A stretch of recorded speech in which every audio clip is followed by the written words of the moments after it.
Hi friends, welcome back. നമുക്ക് ഇന്നൊരു old nightie വെച്ചിട്ട് കിഡ്സിൻ്റെ മെഷർമെൻറ്റിൽ ഒരു ചെറിയൊരു നൈറ്റി തയ്ക്കാം. അപ്പോൾ ഞാൻ ഇതേപോലത്തെ ഒരു നൈറ്റിയാണ് എടുത്തത്. നമുക്ക് അതിൻ്റെ ഫ്രണ്ട് പാർട്ടിൻ്റെ ഈ ഭാഗം സിബെല്ലാം വരുന്നൊരു ഭാഗം ഉണ്ടല്ലോ, അതൊന്ന് ഇതേപോലെ കട്ട് ചെയ്ത് ഒഴിവാക്കാം. ശേഷം നമുക്ക് റോങ് വശത്തേക്ക് ഇതേപോലെ ക്ലോത്ത് ഇടാം. റോങ് വശത്താണ് മാർക്കിങ്ങുകൾ ചെയ്യാൻ നല്ലത്. അപ്പോൾ നമുക്ക് ഇതേപോലെ രണ്ടായിട്ട് ഇതിനെ ഒന്ന് ഫോൾഡ് ചെയ്തെടുക്കാം. അപ്പോൾ മുകളിൽ ക്ലോത്ത് ഒരേപോലെ കിട്ടാൻ നമുക്ക് ഇതേപോലെ ഒരു സ്ട്രൈറ്റ് ലൈൻ വരച്ചെടുക്കുക. അതിന് ശേഷം നമുക്ക് എത്രയാണോ ലെങ്ത്ത് വേണ്ടത് അതൊന്ന് മാർക്ക് ചെയ്തെടുക്കാം. ഞാനിവിടെ തയ്യൽ തുമ്പോട് കൂടി 36 ഇഞ്ചാണ് എടുക്കുന്നത്. നിങ്ങൾ കുട്ടികളെ മെഷർമെൻറ്റാണ് എടുക്കുന്നുണ്ടെങ്കിൽ അവരെ ഷോൾഡർ മുതൽ എവിടെയാണോ നിങ്ങൾക്ക് ലെങ്ത്ത് വേണ്ടത് ആ ലെങ്ത്ത് ഒന്ന് മെഷർ ചെയ്യുക. അതിൻ്റെ കൂടെ 1.5 ഇഞ്ച് ആഡ് ചെയ്താൽ മതിയാവും. ആദ്യം തന്നെ നമുക്ക് നെക്കിൻ്റെ വിഡ്ത്ത് മാർക്ക് ചെയ്യുക. ഞാനിവിടെ 2.25 ഇഞ്ചാണ് നെക്കിൻ്റെ വിഡ്ത്തായിട്ട് എടുത്തിരിക്കുന്നത്. ഇനി നമുക്ക് ഷോൾഡറായിട്ട് 3.5 ഇഞ്ച് എടുക്കാം. അപ്പോൾ സ്റ്റാർട്ടിങ് ലൈനിൽ നിന്ന് അളക്കുകയാണെങ്കിൽ ടോട്ടൽ 6 ഇഞ്ചായിട്ട് അങ്ങനെ എടുത്താലും മതിയാവും. നെക്സ്റ്റ് ആം ഹോൾ ഞാൻ 5.5 ഇഞ്ചാണ് എടുത്തിരിക്കുന്നത്. നെക്സ്റ്റ് ചെസ്റ്റ് ലൈൻ വരക്കുക. അത് ഞാൻ 8 ഇഞ്ച് പ്ലസ് 1 ഇഞ്ച് തയ്യൽ തുമ്പോട് കൂടി 9 ഇഞ്ചാണ് മാർക്ക് ചെയ്തത്. നമുക്ക് വേസ്റ്റിൻ്റെ ലെങ്ത്ത് മാർക്ക് ചെയ്യാം. അത് ഇതേപോലെ സ്റ്റാർട്ടിങ് പോയിന്റിൽ നിന്ന് തന്നെ ലെങ്ത്തായിട്ട് 9 ഇഞ്ച് മാർക്ക് ചെയ്യാം. അതിനുശേഷം അവിടുത്തെ വണ്ണം ചെസ്റ്റിൻ്റെ സെയിം മെഷർമെൻറ്റ് എടുത്താൽ മതിയാവും. നമ്മൾ ചെസ്റ്റിന് എടുത്ത മെഷർമെൻറ്റ് 8 പ്ലസ് 1 ഇഞ്ച് തയ്യൽ തുമ്പോട് കൂടി 9 ഇഞ്ച് മാർക്ക് ചെയ്താൽ മതിയാവും. ഞാനിവിടെ കുറച്ച് അധികമാണ് എടുത്തത്. അതിനുശേഷം ഈ ലൈൻസ് തമ്മിലൊന്ന് ജോയിൻ ചെയ്തെടുക്കുക. ഇനി നമുക്ക് താഴത്തെ വീതിയായിട്ട് ഒരു 13.5 ഇഞ്ച് മാർക്ക് ചെയ്തെടുക്കാം. ഇതാണ് നമ്മുടെ ഏറ്റവും അടിയത്തെ വീതി. ചെസ്റ്റും വേസ്റ്റും മാർക്ക് ചെയ്ത പോയിൻ്റ് ഉണ്ടല്ലോ, അവിടെ നിന്ന് നമ്മുടെ താഴത്തെ വീതി കൊടുത്ത ആ എൻഡ് പോയിന്റിലേക്ക് ഇതേപോലെ ഒന്ന് ക്രോസ് ആയിട്ട് വരച്ചെടുക്കുക. അതിനുശേഷം നമുക്ക് ആം ഹോൾ ഇതേപോലെ ഷേപ്പ് ചെയ്തെടുക്കാം. ഇനി നമുക്ക് നെക്കിൻ്റെ മാർക്കുകൾ ചെയ്യാം. അപ്പോൾ ഫ്രണ്ട് നെക്കായിട്ട് ഞാൻ 4 ഇഞ്ചും ബാക്ക് നെക്ക് 1.5 ഇഞ്ചുമാണ് കൊടുത്തത്. ബാക്ക് നെക്ക് ഞാൻ യു ഷേപ്പാണ് കൊടുത്തത്. ഫ്രണ്ടിൽ ഞാൻ ഇതേപോലത്തെ ഒരു ഷേപ്പാണ് കൊടുത്തത്. ഫ്രണ്ട് പീസിൽ നെക്ക് മാർക്ക് ചെയ്യണമെന്നില്ല, നമ്മൾ നെക്കിൻ്റെ ഒരു പീസ് വെച്ച് അടിക്കും. അപ്പോൾ അതിൽ മാർക്ക് ചെയ്താലും മതിയാവും. താഴെ നിന്ന് മുകളിലോട്ട് ഇതേപോലെ ഒരു 1.5 ഇഞ്ച് മാർക്ക് ചെയ്ത് അവിടെ നിന്നാണ് ഈ ലൈൻ സ്റ്റാർട്ട് ചെയ്യുന്നത്. ഇനി നമുക്ക് ഇതേപോലെ കട്ട് ചെയ്തെടുക്കാം.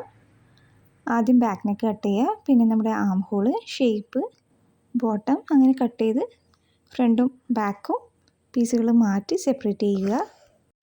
ഇനി നമുക്ക് ബാക്കിൻ്റെ പീസ് ഒന്ന് മാറ്റി വെക്കുക. അതിനുശേഷം ഫ്രണ്ട് നെക്കിൻ്റെ ഷേപ്പ് ഒന്ന് കട്ട് ചെയ്തെടുക്കുക. ഞാൻ നേരത്തെ പറഞ്ഞ പോലെ ഇത് ഇവിടെ കട്ട് ചെയ്യണമെന്നില്ല, നമുക്ക് നെക്കിൻ്റെ പീസിൽ കട്ട് ചെയ്താലും മതിയാവും. അപ്പോൾ നെക്സ്റ്റ് നമുക്ക് സ്ലീവിൻ്റെ മാർക്കിങ് നോക്കാം. ഞാനിവിടെ ലെങ്ത്തായിട്ട് 6 ഇഞ്ചാണ് എടുത്തത്. തയ്യൽ തുമ്പോട് കൂടി 1 ഇഞ്ച് താഴെ മടക്കിയടിക്കാനും 1/2 ഇഞ്ച് സ്ലീവ് ജോയിൻ ചെയ്യാനും വേണ്ടിയിട്ട്. അതിനുശേഷം നമുക്ക് ആം ഹോളായിട്ട് നമ്മൾ 5.5 ഇഞ്ചാണ് എടുത്തത്. അതിൻ്റെ കൂടെ 2 ഇഞ്ച് ആഡ് ചെയ്തിട്ട് 7.5 ഇഞ്ചിൽ നമ്മുടെ ആം ഹോൾ മാർക്ക് ചെയ്യുക. നെക്സ്റ്റ് നമുക്ക് സ്ലീവ് ഷേപ്പ് ചെയ്യാൻ 2 ഇഞ്ച് ഇതേപോലെ ഒന്ന് മാർക്ക് ചെയ്തെടുക്കാം. പിന്നീട് നമുക്ക് സ്ലീവിൻ്റെ റൗണ്ടായിട്ട് എത്രയാണോ നമ്മുടെ സ്ലീവ് റൗണ്ട് അതൊന്ന് മാർക്ക് ചെയ്യുക. അതിൻ്റെ കൂടെയും തയ്യൽ തുമ്പ് ആഡ് ചെയ്യുക. ഞാനിവിടെ 5.5 ഇഞ്ചാണ് മാർക്ക് ചെയ്തത്. ആ പോയിൻറ്റും നമ്മൾ 2 ഇഞ്ചിൻ്റെ പോയിൻറ്റും തമ്മിൽ ഇതേപോലെ ഒന്ന് വരച്ചെടുക്കുക. പിന്നീട് സ്ലീവിൻ്റെ ഒരു ഷേപ്പ് ഇതേപോലെ ഒന്ന് വരച്ചെടുക്കുകയും ചെയ്യുക. ഇനി നമുക്കിത് കട്ട് ചെയ്തെടുക്കാം. അപ്പോൾ നമ്മുടെ ഒരു സ്ലീവ് റെഡിയായി. ഇനി നമുക്ക് ഇതന്നെ വെച്ചിട്ട് നമുക്ക് നെക്സ്റ്റ് സ്ലീവ് കട്ട് ചെയ്തെടുക്കാം. അപ്പോൾ ഇപ്പം നമ്മൾ കട്ട് ചെയ്ത് സ്ലീവ് നമ്മുടെ നൈറ്റീൻ്റെ സ്ലീവിൻ്റെ മുകളിൽ വെച്ച് നമുക്ക് ട്രേസ് ചെയ്ത് കട്ട് ചെയ്തെടുക്കാം. അപ്പോൾ നമ്മുടെ നെക്സ്റ്റ് സ്ലീവ് റെഡി ആയിരിക്കുകയാണ്.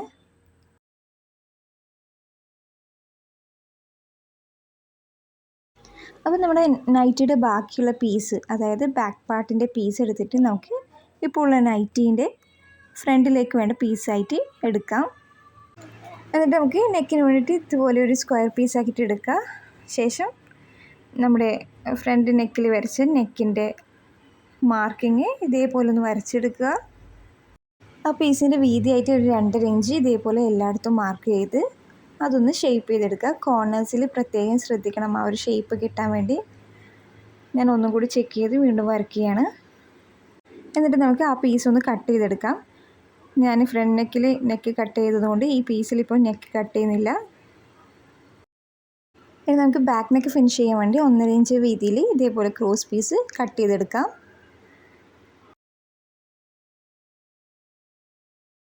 അപ്പോൾ ക്രോസ് പീസിനായിട്ട് ഞാൻ ഇതേപോലെ 2 പീസ് കട്ട് ചെയ്തെടുക്കുകയാണ്. ഇനി നമുക്ക് ആദ്യം ക്രോസ് പീസ് ജോയിൻ ചെയ്തെടുക്കാം. അതിനായിട്ട് ഇതേപോലെ ഒന്ന് സ്ട്രെയിറ്റ് ആയിട്ട് കട്ട് ചെയ്യുക. ശേഷം നല്ല വശങ്ങൾ ഒരുമിച്ച് വെച്ചുകൊണ്ട് ഇതേപോലെ ഒന്ന് പ്ലേസ് ചെയ്യുക. എന്നിട്ട് ഞാൻ ഈ കാണിക്കുന്നത് പോലെ ഒന്ന് സ്റ്റിച്ച് ചെയ്തെടുക്കുക. അങ്ങനെ ഞാനിവിടെ സ്റ്റിച്ച് ചെയ്തിട്ടുണ്ട്. ഇനി 1/4 ഇഞ്ചിൽ ക്ലോത്ത് വിട്ട് ബാക്കി കട്ട് ചെയ്ത് മാറ്റുക. ശേഷം സെൻറ്ററിൽ നിന്ന് ക്ലോത്ത് ഇതേപോലെ ഒന്ന് പ്രസ് ചെയ്തെടുക്കുക. എക്സ്ട്രാ പുറത്തേക്ക് ക്ലോത്ത് ഉണ്ടെങ്കിൽ അതൊന്ന് ലെവൽ ചെയ്തെടുക്കുക. ഇനി നമുക്ക് ഫ്രണ്ടിൽ വെക്കുന്ന നെക്കിൻ്റെ പീസിൻ്റെ സെൻറ്റർ ഇതേപോലെ ഒന്ന് മാർക്ക് ചെയ്തെടുക്കുക. ചെറിയൊരു കട്ട് അവിടെ കൊടുക്കാം. ഇനി ഈ പീസിൻ്റെ മുകളിലായിട്ട് നമ്മുടെ ഫ്രണ്ട് നെക്കിൻ്റെ റോങ് വശം ഫേസ് ടു ഫേസ് വരുന്ന വിധത്തിൽ ഇതേപോലെ വെക്കുക. നമ്മുടെ നേരെ എല്ലാ നല്ല വശങ്ങളായിരിക്കും നമ്മൾ കാണുക. അപ്പോൾ ഈ രീതിയിൽ വെച്ചിട്ട് നമുക്ക് നെക്കിൻ്റെ ഷേപ്പ് ഒന്ന് സ്റ്റിച്ച് ചെയ്തെടുക്കാം. ഈ സെൻറ്ററുകൾ തമ്മിൽ ഒരേപോലെ ആയിരിക്കാൻ പ്രത്യേകം ശ്രദ്ധിക്കണം. അങ്ങനെ നമുക്ക് നെക്ക് ഒരു 1/2 ഇഞ്ചിൽ സ്റ്റിച്ച് ചെയ്തെടുക്കാം. ഇതേപോലെ ഒന്ന് സ്റ്റിച്ച് ചെയ്ത് വരിക. നെക്സ്റ്റ് നമുക്ക് ഇതേപോലെ നെക്കിൻ്റെ പീസ് ഒന്ന് കട്ട് ചെയ്ത് മാറ്റാം. ശേഷം കോർണറിൽ ഇതേപോലെ കട്ട്സ് ഇടുക. നമുക്ക് നെക്കിൻ്റെ പീസ് ഇതേപോലെ ഫ്രണ്ടിലേക്ക് വരുന്ന വിധത്തിൽ മറിച്ചിടുക. ഇനി നമുക്ക് നെക്കിൻ്റെ പീസിൻ്റെ എൻഡ് ഇതേപോലെ 1/4 ഇഞ്ച് ഉള്ളിലേക്ക് മടക്കി മുഴുവനായിട്ട് സ്റ്റിച്ച് ചെയ്യുക. കോർണറിൽ അടിക്കുമ്പോൾ സൂചി കുത്തി നിർത്തി അടിക്കാൻ പ്രത്യേകം ശ്രദ്ധിക്കണം. ഇതേപോലെ വളരെ സാവധാനം നമ്മൾ നെക്ക് സ്റ്റിച്ച് ചെയ്ത് വരിക. കോർണറിലെത്താൻ മുമ്പേ ഇതേപോലെ ഉള്ളിലേക്കാക്കി മടക്കിയതിന് ശേഷം മാത്രം സ്റ്റിച്ച് ചെയ്തെടുക്കുക. ഇനി നമുക്ക് ബാക്ക് നെക്ക് ക്രോസ് പീസ് വെച്ചിട്ട് ഇതേപോലെ ഫിനിഷ് ചെയ്തെടുക്കാം. ക്രോസ് പീസ് ഇതേപോലെ 2ആയി മടക്കി 1/4 ഇഞ്ചിൽ നമുക്ക് നെക്ക് ഫിനിഷ് ചെയ്തെടുക്കാം.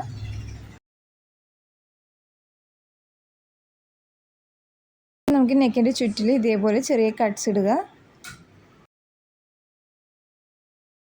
ഇതേപോലെ റോങ് വശത്ത് വെച്ചിട്ട് നമുക്ക് നെക്കിന് ചുറ്റൊരു സ്റ്റിച്ച് കൊടുക്കുക. അങ്ങനെ ബാക്ക് നെക്ക് ഫിനിഷ് ചെയ്ത് ഇനി ബാക്ക് നെക്കിൻ്റെ നല്ല വശത്തേക്ക് നമ്മുടെ ഫ്രണ്ടിൻ്റെ നല്ല വശം വെച്ച് നമുക്ക് ഷോൾഡർ ജോയിൻ ചെയ്തെടുക്കുക. ഇതേപോലെ 1/2 ഇഞ്ചിൽ 2 ഷോൾഡർ നമുക്ക് സ്റ്റിച്ച് ചെയ്തെടുക്കാം. ഇനി നമുക്ക് ഷോൾഡറിൻ്റെ സെൻറ്ററിലായിട്ട് ഇതേപോലെ നമ്മുടെ സ്ലീവിൻ്റെ സെൻറ്റർ വെച്ചിട്ട് നമുക്ക് 1/2 ഇഞ്ചിൽ സ്ലീവ് ജോയിൻ ചെയ്തെടുക്കാം. മറുവശത്ത് ഇതേപോലെ ഒന്ന് ജോയിൻ ചെയ്തെടുക്കുക. നെക്സ്റ്റ് നമുക്ക് സ്ലീവിൻ്റെ താഴ്ഭാഗം 1/2 ഇഞ്ചിൽ ഇതേപോലെ ഒന്ന് ഫോൾഡ് ചെയ്ത് സ്റ്റിച്ച് ചെയ്തെടുക്കുക. ഇനി നമുക്ക് സൈഡും കൂടി ജോയിൻ ചെയ്ത് താഴെയും കൂടി മടക്കി അടിച്ചാൽ നമ്മുടെ നൈറ്റ് റെഡിയായി.